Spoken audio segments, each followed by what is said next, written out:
Bismillahirrahmanirrahim. Assalamualaikum warahmatullahi wabarakatuh. Jumpa lagi dengan Usfika. Pada PJJ kali ini kita akan membahas matematika peminatan untuk kelas 10 dengan materi vektor. Langsung mawon nggih.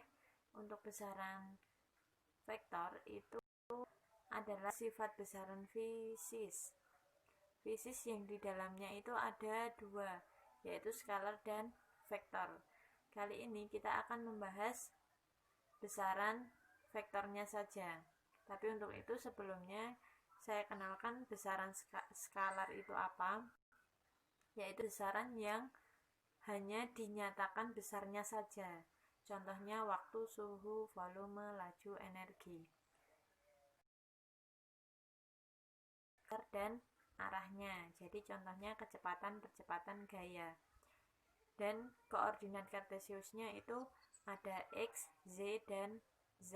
Jadi karena ada arahnya jadi 3. Kemudian untuk penulisan notasi vektornya itu bisa dilihat gambar PV, itu adalah vektor PV. Titik P adalah titik pangkal vektor, titik Q adalah ujung vektor, tanda panah itu menunjukkan arahnya. Untuk besaran vektor atau panjang PV sama dengan panjang PV, bisa dituliskan seperti itu, seperti harga mutlak nggih. Besar panjang vektor bisa dinyatakan seperti itu. Kemudian untuk notasinya itu bisa dituliskan menjadi 3 itu. Jadi bisa huruf tebal, bisa pakai tanda panah di atas maupun huruf miring. Untuk besaran vektornya juga bisa dimisalkan harga mutlak seperti harga mutlak A, seperti itu, seperti yang kalian lihat di layar. Kemudian selanjutnya untuk catatan itu dua vektor sama jika arah dan besarnya sama adalah sama karena besarnya juga sama.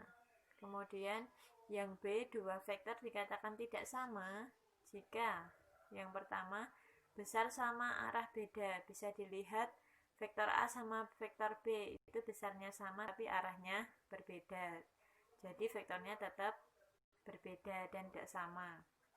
Terus yang kedua, besar tidak sama, arahnya sama. Bisa dilihat itu digambar vektor A sama vektor B. Yang satu besarnya 2 bagian, yang vektor B itu 3 bagian, berarti besarnya tidak sama tapi arahnya sama. Kemudian vektor yang besar dan arahnya berbeda, bisa dilihat vektor A sama vektor B. Jadi kalau besar dan arahnya berbeda, nanti vektornya juga tetap tidak sama. Selanjutnya untuk vektor posisi, diketahui titik A kan seperti grafik kartesius di bawah itu. Dari grafik itu didapat komponen, yaitu vektor A itu ada X sama Y-nya. Kemudian kalau ditanya vektor basisnya, bisa kalian tulis vektor A sama dengan XI plus YJ. Kemudian vektor OA disebut juga vektor posisi.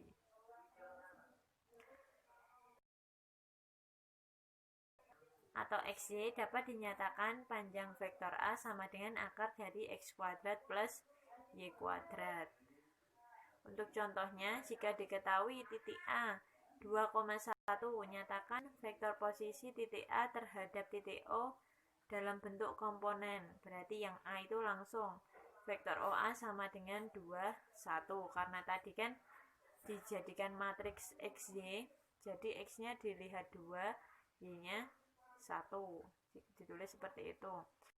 Kemudian yang B, nyatakan vektor dalam bentuk vektor basis.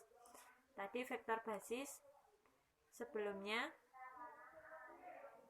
vektor basis itu vektor A sama dengan XI plus YJ, berarti di sini tinggal disesuaikan. Berarti vektor basisnya adalah 2I plus J. Kemudian panjang vektor itu sama, berarti akar dari 2 kuadrat plus 1 kuadrat sama dengan akar dari 4 plus 1 sama dengan akar 5. Mungkin itu penjelasan dari USBK. Untuk latihan kalian kerjakan tagihan halaman 49 nomor 1 dan 2. Selamat mencoba. Tetap semangat anak-anakku. Wassalamualaikum warahmatullahi wabarakatuh.